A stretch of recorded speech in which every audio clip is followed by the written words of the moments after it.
Bonjour, bonjour! Ça y est, nous voici pour notre premier voyage, notre premier décollage. Et tout d'abord, je me présente.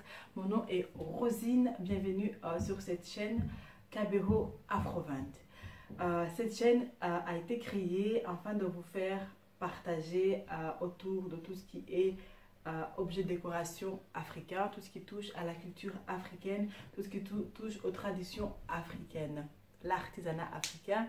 Et voilà. Aujourd'hui donc c'est notre première vidéo pour la découverte de notre première destination. Notre première destination sur laquelle j'ai longuement réfléchi. Je me suis demandé mais vers quel pays je pourrais les amener pour commencer. Et je me suis dit que franchement, pour un premier voyage, je ne peux pas aller vous faire visiter les pays d'ailleurs avant de vous avoir d'abord accueilli chez moi. Et donc aujourd'hui, je vous fais embarquer avec moi dans cette aventure magnifique vers le pays qui est mon pays d'origine. Donc je vous embarque vers le Rwanda. On va aller à l'encontre donc de l'artisanat du Rwanda. Tout d'abord, le Rwanda est donc un petit pays qui est situé à l'est de l'Afrique, qui est entouré au niveau frontalier direct avec la Tanzanie, le Burundi, l'Ouganda et la République démocratique du Congo. Ce pays se prénomme aussi le pays des 1000 collines. Et aujourd'hui, je vous embarque pour vous parler donc de cet art qui est la vannerie, qui est l'art du tressage de fibres naturelles. C'est un savoir-faire en fait qui est le plus connu et le plus remarquable du Rwanda. Et cette compétence en fait de ce savoir-faire se voit particulièrement à travers le agaseke, véritable emblème du pays des 1000 collines. Ce panier traditionnel en fait est fabriqué depuis des siècles dans ce pays et joue un rôle central dans le quotidien des Rwandais. Comme je vous ai dit, donc la vannerie au Rwanda, il y a deux types de vannerie. Il y a la vannerie utilitaire et la vannerie artistique. Et aussi bien les hommes que les femmes s'y prêtent bien. Les hommes vont plutôt travailler la vannerie qui est liée à la construction des huttes, donc notamment tout ce qui constitue à fabriquer le plafond, tout ce qui est lié aux enclos. Et en même temps, il va aussi pouvoir participer à la création des paniers de plus grande taille. Tandis que la femme, elle va plutôt se focaliser à tout ce qui est objet d'art, objet déco et ou utilitaire. Mais dans cette vidéo, on va vraiment parler de la vedette de la vannerie qui est notre panier à couvercle conique. Donc notre agaseke ou igiseke pour les plus grands. Igiseke en fait, il était plutôt utilisé pour tout ce qui était de transporter les denrées alimentaires, les aliments, tout ce qui était graines, tout ce qui était haricots. Ça servait aussi pour offrir des cadeaux. Tandis que le plus petit, notamment comme celui-ci, servait plutôt à pouvoir conserver, ou bien celui-ci, à conserver nos bijoux. Donc c'était plus comme boîte à bijoux ou autres petits objets de valeur. Et en même temps, il pouvait aussi être utilisé pour transporter. Donc ici, dedans, il y a la calebasse qui contenait donc de la bière qui pouvait être transportée dans le panier ici, ou alors était utilisé aussi pour transporter les pots de lait, comme vous le voyez ici à ma droite. Et donc ces paniers, en fait, ils sont vraiment renommés pour leur impressionnante, ils sont vraiment renommés pour leur beauté impressionnante, malgré les moyens modestes requis pour pouvoir le réaliser. Ces paniers en fait sont fabriqués à partir de fibres végétales, comme je vous ai dit auparavant, qui sont assez flexibles, notamment comme tout ce qui est sisal, tout ce qui est raffia, tout ce qui est feuilles de bananier et autres. Foin d'odeur, comme j'ai pu le voir, et autres fibres qui sont plutôt des fibres qui doivent être assez flexibles pour arriver à être tordues facilement. Pour faire ce panier, en fait, il y a une technique qui est utilisée qui s'appelle uruhindu, qui est donc la technique du spiralé cousu, parce que tout se fait en forme de spirale en fait, et après ça on vient coudre au fur et à mesure pour arriver à fixer les spirales. Et c'est donc cette technique là du spiralé cousu que les artisanes utilisent pour confectionner des spécimens d'extrême élégance et d'extrême finesse. C'est donc un savoir-faire qui est assez méticuleux, un savoir-faire qui nécessite une attention particulière aux détails. Donc vraiment le détail est le mot d'ordre pour arriver à faire ce genre de panier, parce que chaque étape en fait compte, et on peut arriver à déterminer la qualité du produit rien qu'en l'observant de plus près, et à voir comment on a pu agencer donc les fils autour de ces spirales, comme on dit, pour arriver à les fixer. Et c'est aussi un savoir-faire en fait qui se transmettait dans l'Antiquité de mère à fille et de génération de génération en génération. Donc du coup, pour faire ce panier en fait, on commence par faire le fond que vous voyez ici. Les fibres végétales sont tissées donc on va dire les unes aux autres pour former ce qu'on appelle un toron, et ce toron va être enroulé sur lui-même en fait en spirale au fur et à mesure, et sera cousu par la suite avec une aiguille qu'on appelle aiguille à chat. Je vais essayer de vous mettre une vidéo pour vous montrer un petit peu comment ça se passe. Et en fait, donc, on fait d'abord le fond. Et puis, au fur et à mesure, on va avancer pour confectionner le fond. Et puis, à un moment donné, quand on aura fait la taille qu'on veut du fond, on va arriver à faire en sorte qu'on redresse au fur et à mesure donc, les spirales. Et on va reproduire successivement la même action jusqu'à ce que le produit soit fini, jusqu'à obtenir la taille qu'on veut, et voilà. Et aussi, il faut savoir qu'en fait, il faut quand même plusieurs jours pour arriver à confectionner un panier d'une taille de plus ou moins 10 à 70 cm de hauteur, faire le panier et faire aussi son couvercle pointu. À côté de sa beauté, à côté de ce savoir-faire qui se cache derrière, il y a beaucoup de symboles en fait qui accompagnent ce petit panier, ce petit agassier. Et je vais commencer par le symbole de la famille. Ce symbole-là, en fait, parce que, donc, comme je vous ai dit, c'était des savoir-faire qui se transmettaient de génération en génération, et surtout de mère à fille. Et donc, c'était surtout des jeunes filles de familles aisées, des femmes d'élite, des filles donc des chefs, parce qu'eux, ils avaient les moyens, ou alors les nobles de la société. Pourquoi elles? Parce qu'en fait, elles avaient le loisir et le temps pour pouvoir faire un travail minutieux. Et donc, c'est surtout ces femmes-là, ces filles-là qui arrivaient à pratiquer cet art. Et en fait, la qualité de leur ouvrage, donc la qualité du panier qu'elles avaient réussi à confectionner, constituait en fait le critère, je répète, le critère qui déterminait le fait d'être accepté ou refusé par un éventuel fiancé. Donc, en soi, c'était, on va dire, ce panier-là permettait à te marier. Et donc, en fait, je vous raconte un peu la petite histoire qui est derrière. C'est que, un peu avant votre mariage, en fait, vous, en tant que jeune fille, donc la jeune fille, elle se voyait vivre au sein de sa future belle famille. Elle devait rester en fait dans sa belle famille, sa future belle famille probable, pendant un certain temps qui était déterminé. Et pendant ce temps-là, elle ne restait pas là tranquille, assise, pépère, en se disant « Oh, je vais me relaxer jusqu'au jour du mariage et après, je vais me marier avec mon futur mari. » En fait, pendant ce temps-là, c'était vraiment un temps d'évaluation où elle devait faire ses preuves. parce qu'elle devait arriver à pouvoir confectionner un panier de ce genre. Je pense que c'était de ce genre-ci, mais en tout cas, elle devait faire un panier, agaseki donc.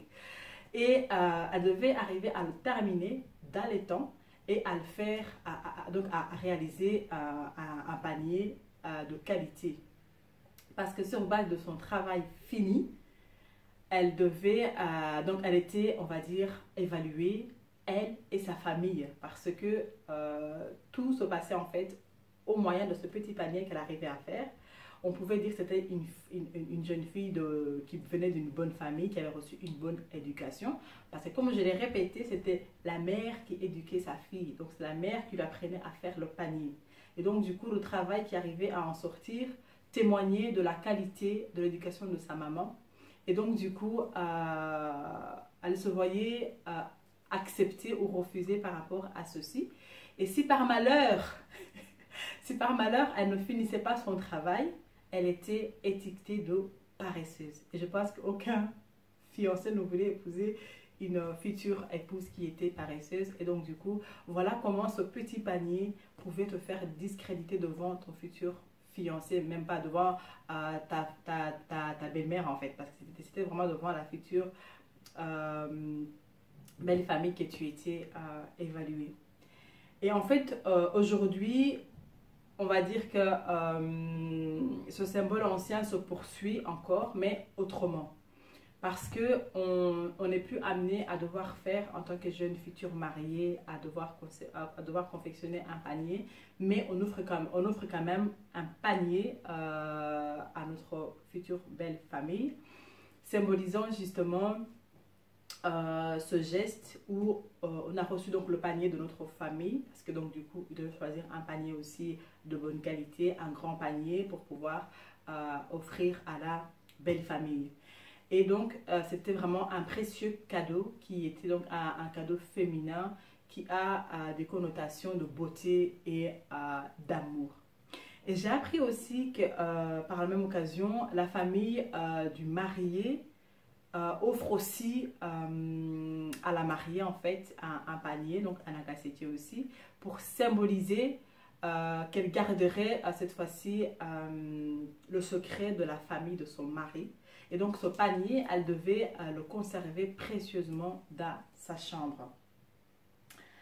Donc à côté du symbole de la famille, il y avait aussi le symbole du secret, parce que seule la personne en fait qui est censée recevoir ce panier peut en connaître le contenu. Donc du coup, tant que le panier est fermé, tout ce qui est dedans reste secret. Et c'est seulement au moment où la personne à qui ce panier est destiné le reçoit, elle l'ouvre et c'est là qu'elle peut découvrir ce qui se cache à l'intérieur. Et je reviens encore à l'histoire de la jeune femme, parce que après le mariage, en fait, une fois qu'elle était mariée, c'était aussi dans son panier, toujours l'agacetier, qu'on mettait le secret de sa virginité. Comment ça se passait? C'est que le tissu qui était imbibé du sang qui provenait donc de la rupture de l'hymen qui se produisait pendant le rapport.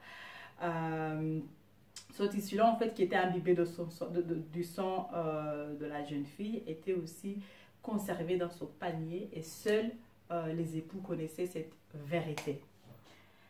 Il y a aussi le symbole de la paix et de l'unité, parce que beaucoup le savent sûrement, au Rwanda en 1994, il y a eu le génocide qui a été perpétré contre les Tutsis. Et après ce douloureux génocide, en fait, il y a eu beaucoup de projets qui ont été mis en place pour rassembler les femmes artisanes, aussi bien donc les femmes de Benetini, Hutu et Tutsi, qui se sont retrouvées à travailler côte à côte. C'était donc des projets qui ont été mis en place comme levier pour la promotion des femmes, pour aussi par rapport au développement de l'économie du pays. Et ça a vraiment été un véritable investissement pour la guérison nationale. Donc ce petit panier vraiment a apporté beaucoup pour ce pays du Rwanda, et sa valeur, elle est là, elle reste là. Et bien oui, on le sait tous que l'art, bien sûr, adoucit les mœurs. Donc voilà un petit peu il y a aussi le symbole de l'amitié parce que en fait, par rapport à ce panier aussi, ça permettait aussi d'offrir des denrées alimentaires lors de visites. Et en fait, lorsqu'on nous offrait donc ces denrées-là, c'était aussi montrer l'estime que l'hôte avoue à son visiteur. Et en même temps aussi, dans ce panier, on pouvait aussi y insérer des cadeaux de tout genre. Et puis, donc, on y plaçait dans ces paniers-là et on pouvait les offrir par la suite. Et en fait, le fait c'était considéré donc comme une surprise. Et le fait de placer les cadeaux à l'intérieur du panier, c'était aussi un acte culturel qui était honorable. Donc voilà en gros les quelques symboles qui sont derrière ce petit panier donc de Agaseke. Et en fait, donc je parle un peu de la modernité et du rôle actuellement qui a été quand même assez affaibli parce que voilà, la modernité apporte du nouveau, chamboule un peu les choses. Et donc les paniers aujourd'hui, on va les retrouver aussi un peu revisités, un peu retravaillés. On va trouver des paniers qui sont ornés de perles pour un peu justement arriver à moderniser un petit peu cet objet traditionnel. Il y en a certains qui sont faits actuellement en bois, comme ceux que j'ai ici. Comme vous le voyez, il garde la forme de l'Agaseke, mais il est fait en bois. C'est tout aussi beau aussi. Mais voilà, ça ne remplace pas l'Agaseke traditionnel, mais ça vient ajouter un plus par rapport à tout ce qu'on peut faire justement qui peut tourner autour de ce panier, qui permet de garder aussi ce panier dans notre quotidien. Donc voilà, en gros, on se rend compte qu'en fait aujourd'hui, il est plutôt plus utilisé comme outil de décoration, comme source de revenus. Mais quand même, cependant, le gouvernement du Rwanda a utilisé ce petit panier, donc Agaseke, à la cour des armes du Rwanda, pour symboliser justement la valeur du stockage des aliments. Et malgré tous ces changements, malgré la modernité, malgré tout ce qui s'est passé, malgré tout ce qu'on peut dire, Agaseke, ça reste quand même au cœur de la culture rwandaise. Donc voilà un peu en gros ce que je peux dire par rapport à ce petit panier, ce petit Agaseke. Et je pense que tout ce qui est par rapport aux formes, tout ce qui est par rapport aux autres techniques liées à la vannerie, peut-être que je referai d'autres vidéos aussi pour en parler. Mais par rapport à l'Agaseke, c'était vraiment ça que je voulais vous partager pour aujourd'hui. Et donc, en conclusion, je vais vous dire que la vannerie, en fait, c'est vraiment un art qui exige beaucoup de patience, qui exige une maîtrise, mais alors irréprochable par rapport aux différentes techniques de tissage. Et c'est pourquoi, franchement, je me dis, en tant que consommateur aujourd'hui, nous devrions vraiment pouvoir apprécier à sa juste valeur ces différents objets qui demandent aux artisans une grande dextérité, mais vraiment et un remarquable savoir-faire. Et je me dis que peut-être à partir d'aujourd'hui, vous allez peut-être voir autrement, apprécier différemment ces différents objets de l'artisanat et le travail qui est derrière et ce savoir-faire aussi qui se cache derrière chaque objet qui est façonné manuellement. Donc voilà en gros ce que je voulais vous partager par rapport à mon chez moi. Il y a encore beaucoup de choses à dire, mais pour ne pas faire trop long, je vais m'arrêter là aujourd'hui. Et j'espère que vraiment ça vous a plu, que ça vous a apporté un plus, que ça vous a édifié par rapport à votre connaissance, par rapport à la culture rwandaise. Et voilà, en tout cas si vous avez aimé, si ça vous a aidé, ça vous a apporté un petit plus, n'hésitez pas à mettre les petits pouces vers le haut, donc à liker cette vidéo, surtout partager franchement avec la jeune génération. C'est vraiment je me dis c'est plutôt plus elle qui ne connaît pas, un peu comme moi avant je ne connaissais pas aussi, mais je me dis c'est vraiment plus pour elle partagez avec la jeune génération de la diaspora, partagez vraiment autour de vous pour toutes les personnes qui pourraient aussi apprécier, ou même celles que vous voudrez qu'elles puissent découvrir aussi cet art, découvrir un peu ce pays et ses savoir-faire. N'hésitez pas non plus à laisser des commentaires, des questions, des suggestions. Laissez-moi, dites-moi ce que vous avez appris dans la vidéo, s'il y a du nouveau ou autre chose. Et n'oubliez surtout pas de vous abonner et de pouvoir aussi déclencher la petite cloche pour être notifié quand il y aura de nouvelles vidéos qui seront mises en ligne. En attendant, je vous dis, portez-vous bien, que Dieu vous garde et alors je vous embrasse très très fort.